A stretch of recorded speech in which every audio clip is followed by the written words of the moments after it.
5 people you must avoid in old age, even family, a Buddhist perspective. As we step into the twilight years of life, time seems to slow, and the search for peace becomes ever more urgent. But here's the question: have you ever truly considered the company you keep as you age? It may surprise you to learn that the people around you, those closest to you, can either nurture your peace or chip away at it, leaving you feeling restless, unbalanced, and disconnected. In Buddhism, we're taught that happiness isn't something to chase outside of ourselves. True serenity begins from within. But how do you protect that inner peace when certain individuals, sometimes even family, are draining your energy, disrupting your calm, and undermining your happiness? Today, we tackle a critical question that few of us dare to ask: who should you avoid in your later years, even if they are family? The 5 types of people you'll discover in this video might be quietly sabotaging your peace and well-being. And most importantly, we'll share how you can safeguard your inner balance, protect your serenity, and truly thrive as you grow older. This isn't just another video. It's packed with powerful insights that will change the way you view your relationships, your choices, and your peace of mind. You'll want to stay until the very end, because what you're about to learn could be life-changing. So, settle in, grab a cup of tea, and let's dive deep into the wisdom that will help you navigate the rest of your journey with clarity and joy. Don't forget to like, comment, and subscribe. Your peace of mind is worth it, and this channel is here to help you protect it every step of the way. Chapter 1: The Manipulator, Understanding Boundaries and Compassion. Imagine yourself in a peaceful moment, perhaps in your garden, watching the soft sway of trees as the breeze gently brushes against your skin. You are fully present, savoring the simplicity of life and feeling at ease with the world around you. But suddenly the peace is broken by the ringing of your phone. It's a relative, someone you care about, asking for a favor. At first, it seems like a harmless request, nothing too big. You're happy to help because you care and it feels good to be needed. However, as time goes on, you begin to notice something. The requests start piling up, more frequent, more demanding. What once felt like a small favor now feels like an ongoing obligation, a constant drain on your time, energy, and spirit. The initial goodwill turns into a subtle pattern. You begin to feel manipulated. Instead of offering help freely, you start feeling like you're being controlled, emotionally exhausted, and perhaps even guilty when you don't immediately respond to their needs. In Buddhism, we learn a vital lesson about compassion, one that starts with ourselves. We are taught that true compassion is not about constantly giving without discernment. It's about loving ourselves enough to set boundaries. Boundaries are often misunderstood as selfishness, but they are, in fact, an essential aspect of self-respect and well-being. By saying no when we need to, we protect our inner peace and prevent others from using our kindness for their own convenience. Each time we say yes to a request out of guilt or obligation, we chip away at our own sense of peace. We enable behavior that ultimately harms us and the other person, because we deny them the opportunity to grow and become more self-reliant. The manipulator often thrives because they have learned to exploit our kindness, using emotional leverage to keep us in their control. By consistently giving in, we not only diminish our own well-being, but we also prevent them from experiencing the consequences of their actions, which is a necessary part of their own spiritual growth. The practice of setting boundaries is not just a way to protect ourselves, it's a compassionate act towards others. By setting limits, we allow the manipulator the space to face their own challenges and learn from their actions. We do not reject them as individuals, rather, we reject the imbalance in the relationship that is draining both parties. Setting boundaries doesn't make us unkind, it makes us mindful. It's an act of deep self-respect and an acknowledgement of our own needs and limits. Imagine a moment when you say no, gently and firmly, to a request that no longer aligns with your well-being. You might say, "I understand your situation, but right now, I need to take care of myself." This simple act is not just about denying a request, it's a powerful affirmation of your own worth. It is a clear declaration that you honor yourself and your peace. There's a story I recall from a woman I met, an elderly lady named Mai. She had spent years helping her family, sacrificing her time and energy to take care of their problems. It was something she had always done out of love, but over time, her own needs were pushed aside and she felt drained. One day, after receiving yet another call from her son asking for money, she paused. In that moment, she realized something profound. She had been giving endlessly without considering how it affected her. She said no for the first time in years, and though it was difficult, it was also liberating. By saying no, she was not rejecting her son, she was choosing to protect her peace. This is a powerful lesson. By setting boundaries, we protect not only our peace, but also the integrity of our relationships. We give others the chance to learn, grow, and become stronger in their own right. Compassion doesn't mean constant self-sacrifice. It means taking care of ourselves so we can truly be present for others when it matters. In Buddhism, mindfulness teaches us to remain present and aware of our own needs and limitations. It encourages us to reflect before responding, to ask ourselves, does this request bring harmony or disharmony to my life? And from that place of clarity, we can make decisions that honor both ourselves and those around us. Saying no is a skill, one that requires practice and patience. But by learning this skill, we reclaim our energy, our peace, and our ability to give from a place of genuine love and kindness.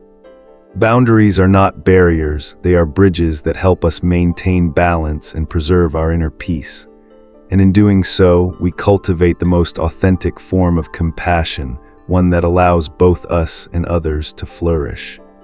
So the next time you are faced with a request, take a moment to reflect. Does this request serve your well-being? Does it add harmony to your life? If not, trust in the wisdom of saying no. It's not a rejection of the person, but a loving act of self-preservation. By setting boundaries, you honor your peace and invite a more balanced and harmonious life, one where true compassion can truly thrive. Chapter 2: The Self-Absorbed, Nurturing Mutual Connection.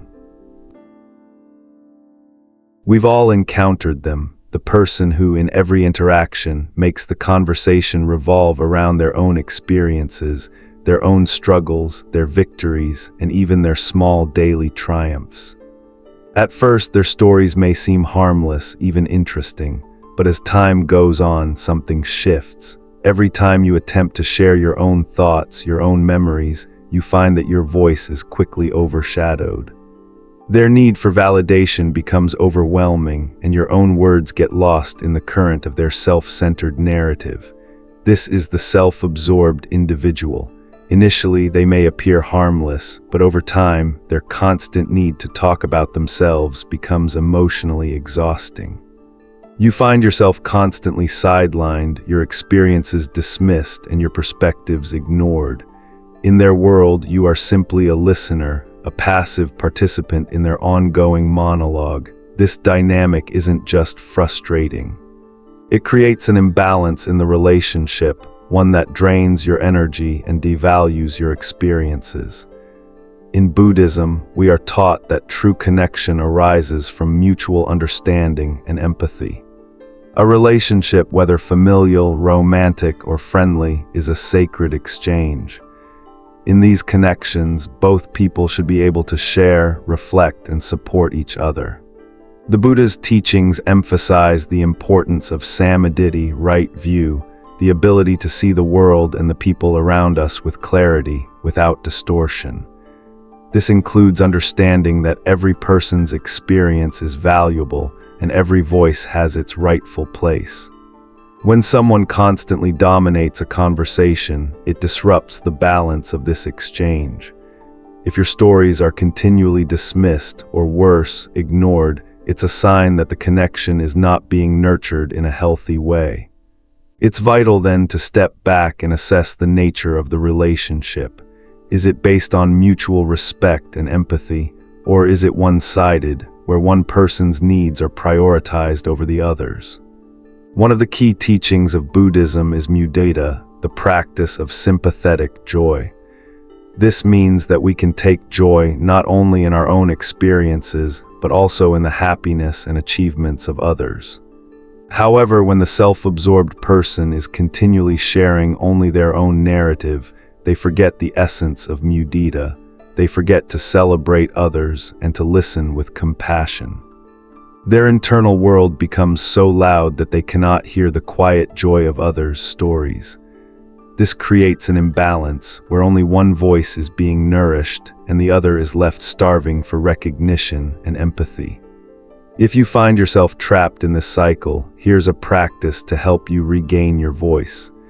In a calm and gentle way, remind the self-absorbed person that you, too, have something meaningful to share. It can be as simple as saying, "I'd like to finish what I was sharing, it's important to me." This statement is not confrontational, but is an invitation for balance. It allows you to assert your own experience without disrespecting theirs. In that moment, you reclaim your voice, giving yourself permission to share and to be heard. This gentle assertion can be a reminder that relationships are not meant to be a competition for attention. They are opportunities for both parties to learn, grow, and uplift each other. When both voices are honored, there is space for deeper connection, where each person feels valued and heard. The key is to create a relationship dynamic where mutual empathy and respect flourish, where both individuals feel that their experiences and feelings are important. In Buddhism, karuna, compassion, teaches us to listen not only to the words being spoken, but to the feelings beneath them. When we listen with compassion, we are acknowledging the whole person, their joys, their pains, their experiences, and their struggles. But listening also means giving space for others to speak. If you are with a self-absorbed individual, it is important to gently guide the conversation back to a balanced exchange without resentment or frustration. Approach the situation with the mindset that you are not taking from them, but rather giving them the opportunity to experience the richness of mutual understanding. One such story comes to mind from a friend named Julie, who had been friends with a woman named Kate for years. In the beginning, their friendship felt reciprocal. Julie listened to Kate's stories, and Kate was supportive of Julie's. But over time, Kate's stories became longer, more detailed, and more frequent. Every conversation was dominated by Kate's need to be the center of attention.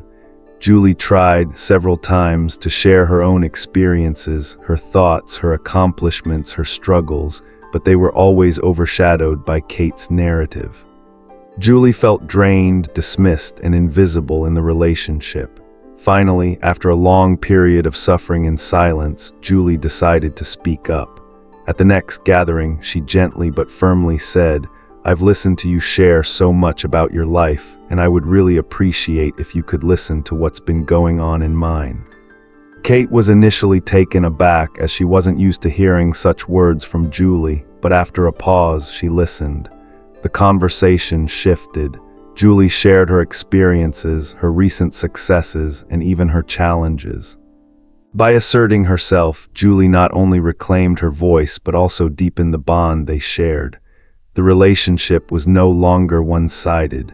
Both of them were able to take joy in the other's growth and experiences, and the dynamic began to shift toward mutual respect.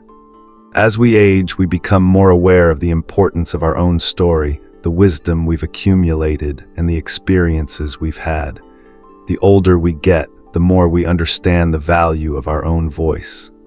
We shouldn't let others diminish it. Life is too short to be continuously overshadowed by someone else's narrative. Relationships must be a balance, and each person's voice must be valued. The ultimate lesson here is that a healthy, compassionate relationship requires that both individuals have equal space to express themselves. Buddhism teaches us that true connection is based on empathy, mutual respect, and understanding. If you find yourself constantly pushed to the background, it's time to take action, gently but firmly. Assert your right to be heard. In doing so, you not only protect your own peace, but also create space for deeper, more meaningful connections. Remember, a balanced relationship isn't about winning or losing attention. It's about honoring both voices and lifting each other up through mutual support and understanding. Chapter 3: The Critic, Understanding the Power of Words and Protecting Your Peace. Criticism is a powerful force. It can strike at the core of our self-esteem, often when we least expect it. In the beginning, it may seem harmless enough, a passing comment perhaps veiled in concern. Maybe you should have done it differently, or have you considered this? These words are wrapped in the guise of advice, presented as helpful suggestions.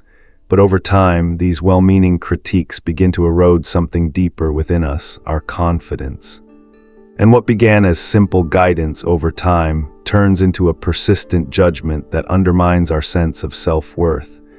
Criticism, especially from those we hold dear, carries a unique sting. It isn't just a critique of our actions, it feels like a judgment of our very being. The truth is, in many cases, this kind of criticism isn't about the action itself. It's about the critic's perception or projection of their own insecurities and unmet expectations. And when we take those words to heart, we begin to internalize not only the message, but also the energy behind it, energy that can leave us feeling drained, inadequate, or unsure of our own decisions. In Buddhism, there is a profound teaching about the power of words and the importance of mindfulness in our responses. The Buddha spoke about how our suffering is often a result of our attachment to external circumstances and the words of others. In this context, criticism becomes a mirror, reflecting not just the judgments of others, but also the way we choose to view ourselves. The key lesson here is simple but powerful. Words like arrows only hurt when we allow them to penetrate our hearts. What does this mean? It means that criticism only has as much power as we give it. If we allow the words of others to dictate our sense of self-worth, then we are giving away our peace. But if we practice discernment, mindfulness, and compassion toward ourselves, we can choose how we respond to these words. Instead of internalizing the criticism, we can view it as just another passing comment, one that does not define us, nor does it define our path. A Buddhist teaching that is often emphasized is the practice of right speech, or samaveka. This is about using words that are truthful, kind, and beneficial. However, the practice of right speech doesn't just apply to how we speak to others. It also applies to how we speak to ourselves. When faced with criticism, whether from family, friends, or colleagues, we must ask ourselves, are these words rooted in compassion and care? Or are they being projected from a place of insecurity, judgment, or fear? One powerful way to respond to criticism is by practicing mindful awareness, taking a moment to pause before reacting. In that pause, we can create space for clarity. We can reflect on the intent behind the words. Are they truly offering constructive feedback, or are they simply reflections of the critic's own unmet needs or fears? When we see criticism for what it truly is, an expression of someone else's perspective, we are better able to respond with calmness and confidence. For example, if a loved one says, "You should have done it this way," instead of feeling hurt or defensive, we can say, "I appreciate your perspective, but I am content with the path I've chosen." This statement is not dismissive, it is firm yet gentle. It acknowledges the other person's opinion while asserting your own choice and your own peace. This is not about confrontation. It's about setting boundaries in a loving and mindful way, preserving your inner balance while respecting the other person's right to their opinion. there's another layer to this. If criticism continues to drain you, it's okay to distance yourself from that energy. Protecting your emotional well-being is not an act of selfishness, it is a necessary practice of self-care.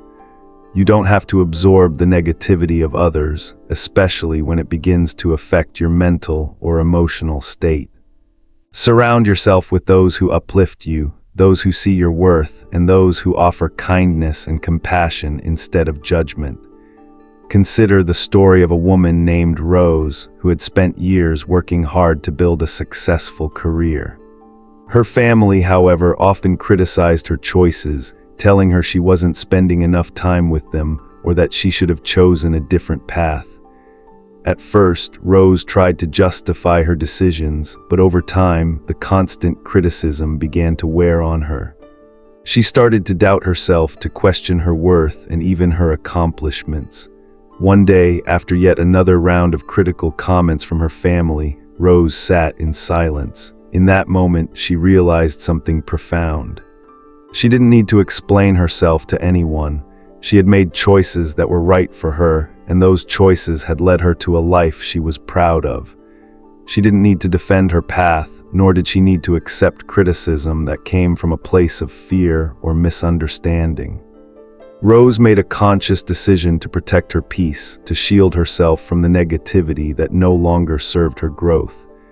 She gently but firmly set a boundary, saying to her family, "I understand your concern, but I have chosen a path that aligns with my values, and I am at peace with that."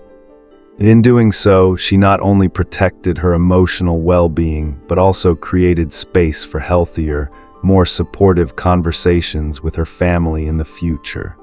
The lesson here is clear. Criticism does not define us unless we allow it to. It is only by allowing the words of others to penetrate our hearts that we suffer.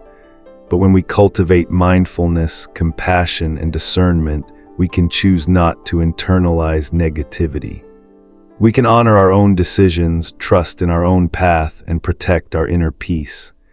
In Buddhism, we are encouraged to practice equanimity, a state of mental and emotional stability regardless of external circumstances.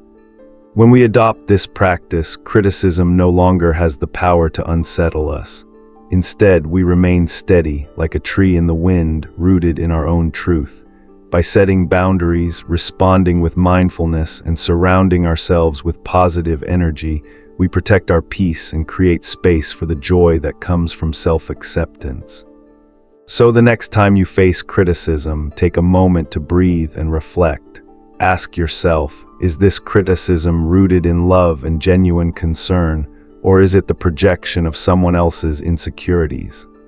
Respond with calmness, protect your emotional space, and remember that you are the one who defines your worth.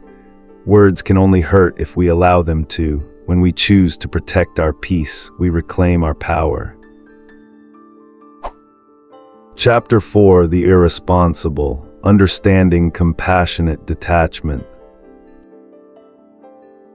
We all know someone like this, the person who perpetually seeks help from others but never takes responsibility for their own actions.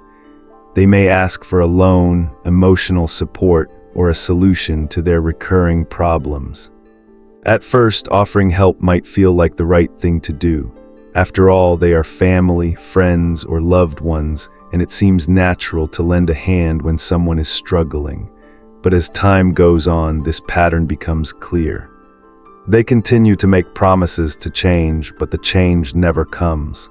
The cycle repeats, and each time you offer your support, you feel emotionally and financially drained. The behavior of the irresponsible person is a common challenge in relationships. They might rely on others for help instead of learning to take responsibility for their own actions. They may expect solutions without ever making an effort to change their circumstances. As a result, they place an unbalanced burden on those who care for them, creating a dynamic that is ultimately unsustainable and harmful to both parties. Buddhism teaches us about the concept of karma, the law of cause and effect. Karma is not about punishment, it is about the natural consequences that arise from our actions. In its truest form, karma is a teaching of personal responsibility. Each action we take creates an outcome, and those outcomes, whether positive or negative, are part of our learning and growth. When we constantly intervene to rescue someone from the consequences of their own choices, we interfere with their karmic path. We prevent them from learning the important lessons that life has to offer. By taking on their responsibilities, we not only do harm to ourselves, but also prevent them from evolving. One of the fundamental Buddhist teachings is that compassion is not about rescuing others at the cost of our own well-being.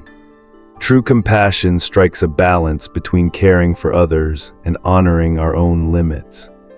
If we constantly sacrifice our emotional and financial resources to support someone who refuses to take responsibility, we create an imbalance that does not serve anyone.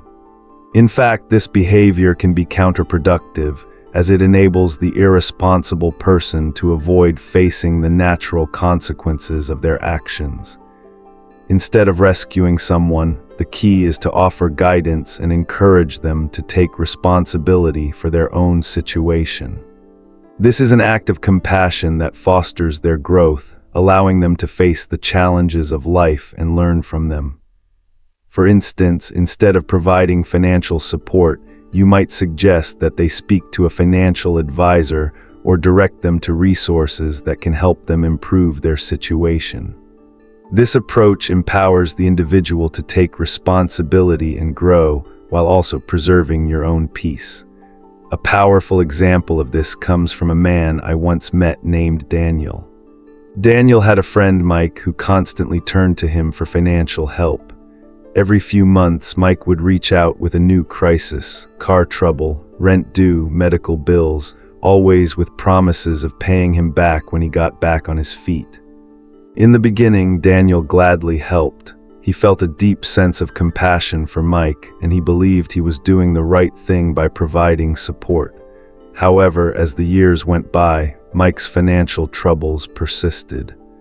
The promises never materialized into action, and Daniel found himself drained, both emotionally and financially. One day, Daniel sat down with Mike and explained that he could no longer offer financial assistance. Instead, he encouraged Mike to speak to a financial counselor and create a plan to manage his money better. "I can't keep rescuing you," Daniel said gently, "but I want to help you find the resources to help yourself."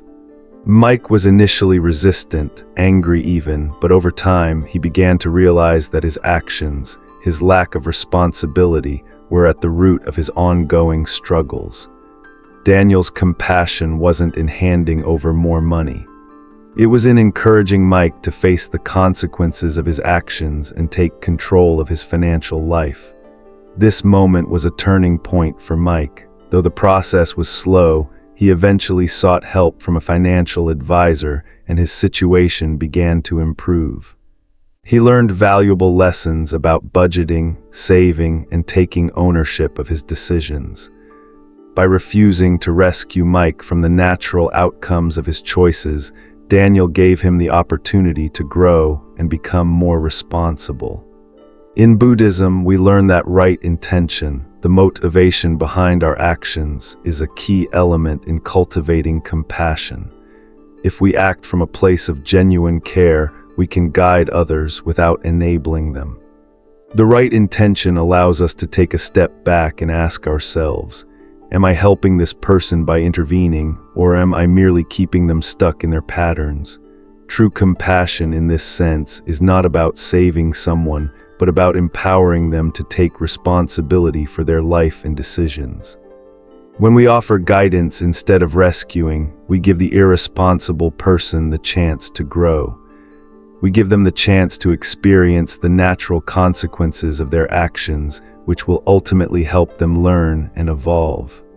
Compassion is not about giving endless help without conditions. It's about striking a balance. By offering guidance and encouraging them to seek solutions, we help them build the skills and resilience they need to move forward. The lesson here is clear. By constantly rescuing someone from the consequences of their irresponsibility, we prevent them from learning the valuable lessons that life has to offer. True compassion involves empowering others to take responsibility for their actions, guiding them without taking on their burdens. This creates a healthier dynamic where both individuals can thrive. In the end, compassion is about balance. It's about offering help in ways that encourage growth, not dependence. By learning to set healthy boundaries and encouraging personal responsibility, we not only preserve our own peace, but we also give others the opportunity to learn, grow, and become the best versions of themselves. This is the true essence of compassionate detachment, and it is one of the most profound lessons Buddhism offers. Chapter 5: The Ungrateful, Redefining Generosity and Reclaiming Your Peace. There's a deep, unspoken frustration that comes with giving and not receiving gratitude in return. At first, it may feel like a small disappointment, but over time, it can wear you down. You offer kindness, time, and resources to those who seem to need it, yet they respond with indifference, entitlement, or, worse, take your generosity for granted. The joy that once came from giving fades, and what began as an act of love and compassion becomes a source of frustration, bitterness, and resentment. It's as if your kindness itself becomes a burden, an obligation that drains you rather than replenishing your spirit. In Buddhism, generosity, or dana, is one of the most cherished virtues. It is considered not just an external act of giving, but a profound internal practice that cultivates compassion and reduces attachment. The Buddha taught that true generosity comes without expectation. We give because it brings us joy, because it's part of our path to reducing the ego and connecting with others. However, Buddhist wisdom also teaches us the importance of discernment. Just as we are generous with others, we must also be mindful of when our kindness is being misused. The Buddha's teachings on attachment emphasize that our joy should not be contingent on the response we receive. Generosity should come from a place of genuine compassion, free from the expectation of reciprocation. But while we offer freely, we must also recognize when our kindness is being taken for granted. When someone consistently receives without acknowledging or appreciating your efforts, it's essential to step back and reassess the situation. To continue giving in such a relationship may not be an act of love, but rather an act of self-sacrifice that undermines your own well-being. This is where right discernment comes in. Buddhism teaches that while we should be generous, we must also protect our energy and our peace. It's important to ask ourselves, is this giving truly benefiting the other person? If someone takes repeatedly without offering gratitude or respect, it may be time to reconsider how and where you invest your kindness. This is not a rejection of the person, but a conscious decision to redirect your energy toward relationships that nourish both parties. Consider the story of Emily, who had always been the person her friends and family could count on. She was the one who would lend money, offer her home, or provide emotional support during tough times. For many years, Emily found joy in her ability to help, feeling that her acts of kindness made a positive difference. However, over time, she noticed a pattern. One particular friend, Sarah, would come to her whenever she was in need, whether it was money, help with a project, or just a shoulder to cry on. Yet each time Emily helped, Sarah offered little more than a casual thanks, if that. No real appreciation, no recognition of the time and energy Emily had invested. Emily found herself growing increasingly exhausted, as if her kindness was expected, not valued. The turning point came one day when Sarah asked for help again, but this time Emily felt something different: resentment. She realized that each time she helped Sarah, she felt drained, and Sarah never seemed to learn from her struggles. Emily decided to have a conversation with Sarah, expressing how she felt. "I've been happy to help you in the past," she said, "but I can no longer continue giving without seeing any change or appreciation. I need to take care of myself as well." At first, Sarah was shocked. She hadn't realized how much Emily had been giving, and she certainly hadn't understood how much it had been affecting Emily. But Emily's words were not a condemnation, they were a compassionate boundary. Emily wasn't stopping her generosity altogether, she was simply choosing to give where it would be appreciated and where it would bring joy to both parties. This decision ultimately allowed Sarah to face the consequences of her actions and begin to make more conscious choices in her life. This is the heart of Buddhist wisdom when it comes to generosity. True generosity isn't about giving endlessly, regardless of how it impacts us. It's about finding the balance between giving and self-care, between helping and ensuring that we don't lose ourselves in the process. Giving should uplift both the giver and the receiver. It should come from a place of mutual respect, not obligation. In Buddhism, mudita, the practice of sympathetic joy, teaches us to find happiness in others' successes, to take joy in their well-being. But when our generosity is taken for granted, it becomes difficult to experience mudita. We begin to feel resentment rather than joy, depletion rather than satisfaction. The cycle of giving without appreciation ultimately saps our energy and creates bitterness, which is far from the compassionate path the Buddha encourages. One of the key lessons here is that while we can and should give freely, we must also be mindful of how our giving impacts us. Generosity should not feel like a burden. If it does, then we are not truly practicing dana. We are engaging in self-sacrifice, which can lead to burnout and emotional exhaustion. Recognizing when someone takes advantage of our kindness and setting boundaries is not an act of cruelty. It is an act of self-preservation and self-respect. It allows us to continue giving in healthy, meaningful ways without draining ourselves in the process. There are many ways to practice generosity that enrich both the giver and the receiver. Consider volunteering your time, contributing to a cause that resonates with your heart, or offering help in a context where you see genuine need.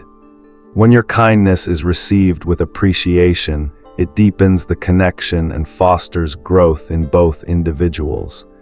True giving doesn't come from a place of entitlement. It comes from a place of deep compassion, with no strings attached, no expectations. But even in the act of giving, we must remember to protect ourselves and our energy. If someone is consistently ungrateful, it may be time to reevaluate that relationship. Redirect your kindness to those who value it, and remember that giving should always be a source of joy and fulfillment, not a cause of depletion. The lesson here is clear. Generosity, when given without attachment to outcomes, is a beautiful act of compassion. However, we must also protect our own peace by recognizing when our kindness is being taken for granted. True generosity uplifts both the giver and the receiver. If your kindness is not being appreciated, it is okay to redirect it where it will be valued. By doing so, you protect your energy and continue to give from a place of love, not obligation.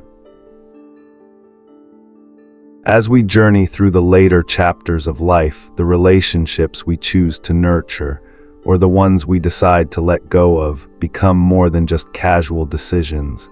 They become the very foundation of the peace we experience. Every interaction, every bond we share, plays a role in the harmony that fills our days.